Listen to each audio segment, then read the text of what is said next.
आयुक्तालय कॉलेज शिक्षा राजस्थान के इस प्लेटफॉर्म ज्ञान सुधा सक्सेस साथी में आपका एक बार फिर से स्वागत है।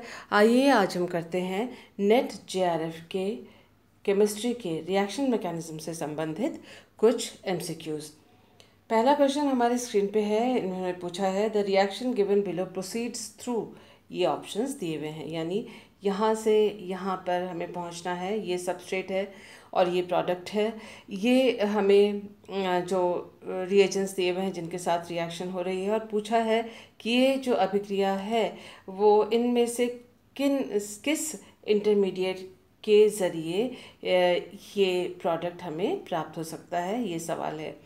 तो आइए देखते हैं कि हमारे पास रिएजेंट क्या है। रिएजेंट है I2 और Ki, और ये है बेस, और यहाँ पर है एक डबल बॉन्ड।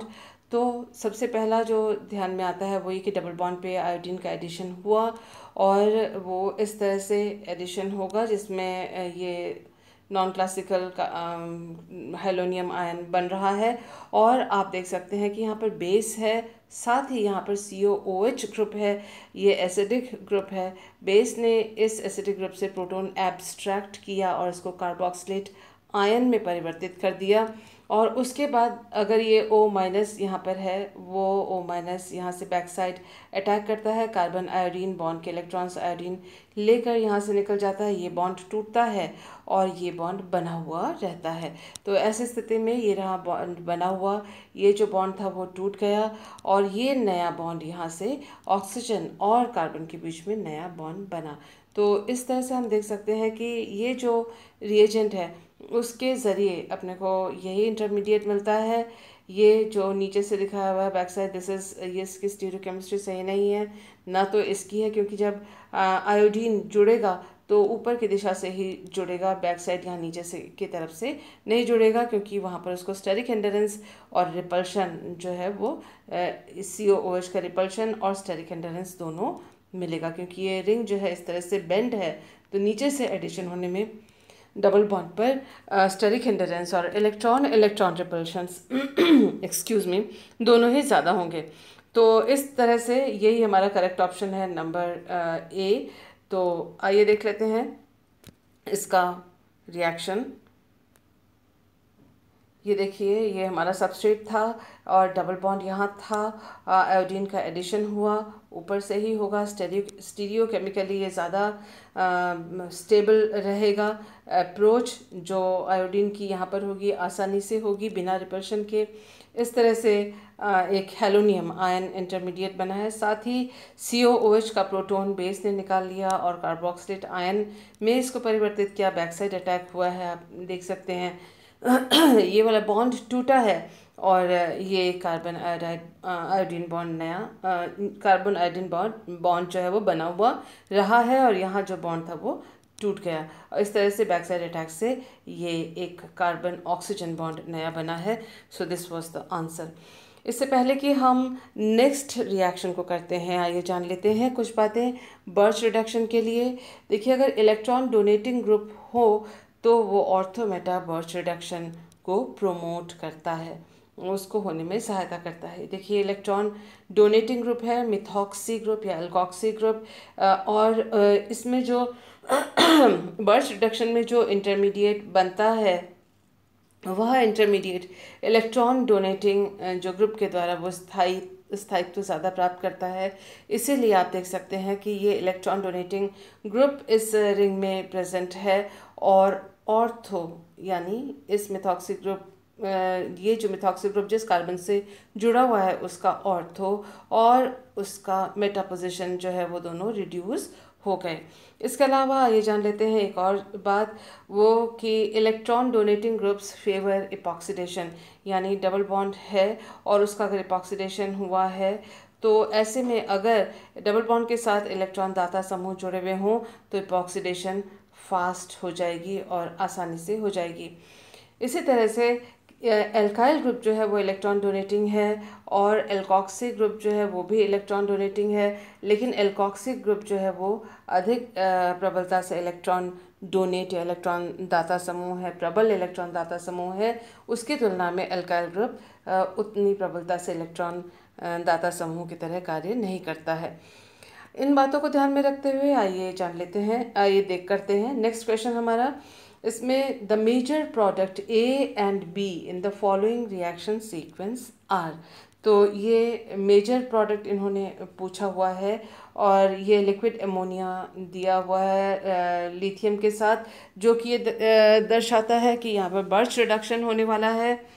और ये हमारे पास एरोमेटिक रिंग है या कॉन्जुगेटेड डबल बॉन्ड का सिस्टम है। यहाँ इस सबस्ट्रेट में एक इलेक्ट्रॉन दाता समूह, एक इलेक्ट्रॉन दाता समूह, ये दो इलेक्ट्रॉन दाता समूह हैं। इलेक्ट्रॉन दाता समूह में रिडक्शन किस तरह से होगा, बर्च रिडक्शन, ऑर्थो और मेटा पोजीशन पे। हमें ये चार ऑप्शंस दिए हुए हैं, आइए देखते हैं इनमें से कौन सा सही है, किस में ये ए और बी हमें ढूंढना है। और ये है मेटाक्लोरो परबेंजोइक एसिड यानी परऑक्सी एसिड है। तो आइए देखते हैं कि ऑप्शंस क्या क्या हैं। फर्स्ट स्टेप बर्च रिडक्शन का है। Birch reduction excuse me, birch reduction जो होगा वह इलेक्ट्रॉन दाता समूह के ऑर्थो और मान लीजिए ऑर्थो और मेटा पोजीशन पे रिडक्शन होगा। अगर हम इसको देखें तो इसके ऑर्थो और इसका पैरा रिडक्शन हो रहा है, तो ये ओरिएंटेशन रिडक्शन की सही नहीं है। तो जो ए ऑप्शन है उसको हम नेगेट कर देते हैं, बाकी तीनों को देखते हैं। बाकी तीनों का अगर हम देखें, ये बर्च रिडक्शन के ऑक्सीडेशन प्रोडक्ट्स हैं और ये तीनों एक समान हैं और सही भी हैं। कैसे, ये देख लीजिए, ये इलेक्ट्रॉन डोनेटिंग ग्रुप, इसका ऑर्थो पोजीशन रिड्यूस्ड है और इसका मेटा पोजीशन रिड्यूस्ड है। ये इलेक्ट्रॉन दाता समूह, इसका ऑर्थो पोजीशन रिड्यूस्ड है, मेटा पोजीशन रिड्यूस्ड है। और ये इलेक्ट्रॉन डोनेटिंग, ये ऑर्थो एंड मेटा, आप ये सारे के सारे एक जैसे हैं और ऑर्थो मेटा पे बर्च रिडक्शन हो रखी है, तो इनमें से कोई भी एक हो सकता है। नेक्स्ट जो है मेटाक्लोरो परबेंजोइक एसिड। परबेंजोइक एसिड है और डबल बॉन्ड है और हमें जो ऑप्शंस दिए हुए हैं सारे इपॉक्सीडेशन की ऑप्शंस दिए हुए हैं। हमने एक बात और जानी है, वो कि डबल बॉन्ड पर इपॉक्सीडेशन तब फास्ट होता है जब इलेक्ट्रॉन डोनेटिंग ग्रुप हो। तो हम देख सकते हैं कि यहाँ जो इपॉक्सीडेशन हुई है वो उस डबल बॉन्ड पे हुई है, इस डबल बॉन्ड पर हुई है जहाँ पर एल्काइल ग्रुप था। हमें ये भी मालूम है कि ये जो एल्काइल ग्रुप है और ये एल्कॉक्सी ग्रुप है, इसमें से जो एल्कॉक्सी ग्रुप है वो प्रबल या अधिक इलेक्ट्रॉन दाता, प्रबलता से इलेक्ट्रॉन डोनेट करता है। ये स्ट्रॉन्ग इलेक्ट्रॉन डोनेटिंग ग्रुप है, ये वीक इलेक्ट्रॉन डोनेटिंग ग्रुप है। किसकी चलेगी, जो स्ट्रॉन्ग है उसकी चलेगी। तो यानी इस डबल बॉन्ड का इपॉक्सीडेशन होगा। तो ये केवल यहाँ पर ही है ऑप्शन। यहाँ पर देखिए, जो वीक इलेक्ट्रॉन डोनेटिंग ग्रुप है उसका इपॉक्सीडेशन किया है, जो कि गलत है। यहाँ पर भी सेम टू सेम जो वीक इलेक्ट्रॉन डोनेटिंग ग्रुप है उस डबल बॉन्ड का इन्होंने इपॉक्सीडेशन किया है, जो कि गलत है। तो हमारे पास जो ऑप्शन है आंसर का, वो this is the right option, यही इसका आंसर है। That was quite easy. इससे आइए देखते हैं नेक्स्ट क्वेश्चन जो हमारे स्क्रीन पे है। The major product formed in the following reaction. ये सबस्ट्रेट हमको दिया हुआ है और ये रिएजेंट्स हमको दिए हुए हैं। तो देखते ही ये हेलो बेंजीन है और सोडामाइड और लिक्विड अमोनिया दिया हुआ है और हमें मालूम है NH2- is a powerful nucleophile.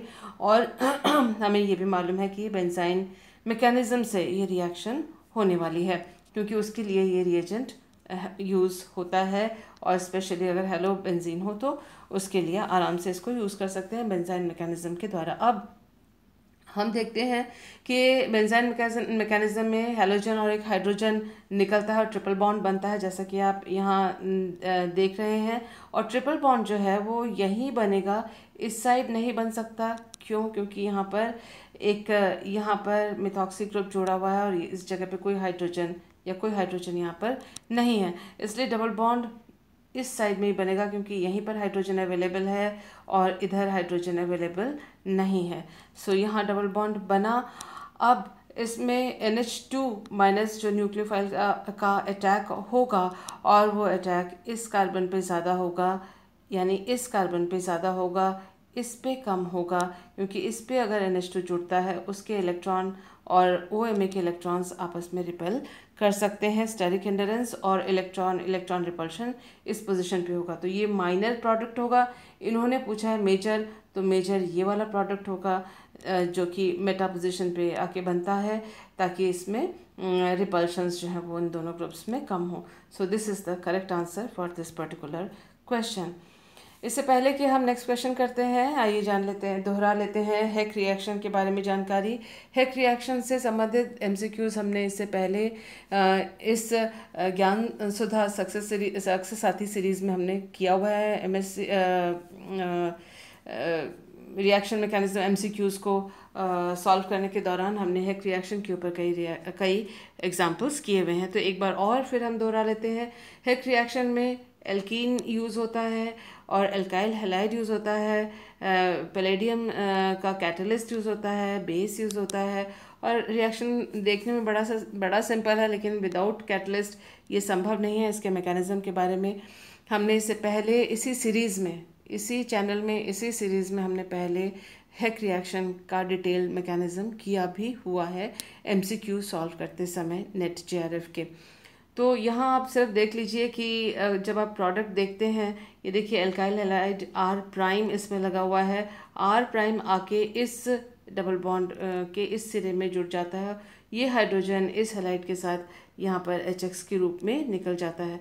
कुल मिला के जो डबल बॉन्ड है उस पर एक एल्काइल ग्रुप का आके जुड़ जाना, और वो एल्काइल ग्रुप कहाँ से आया? एल्काइल हैलाइड से आया, इन कैटलिस्ट, पैलेडियम कैटलिस्ट और बेस और को कैटलिस्ट के उपस्थिति में।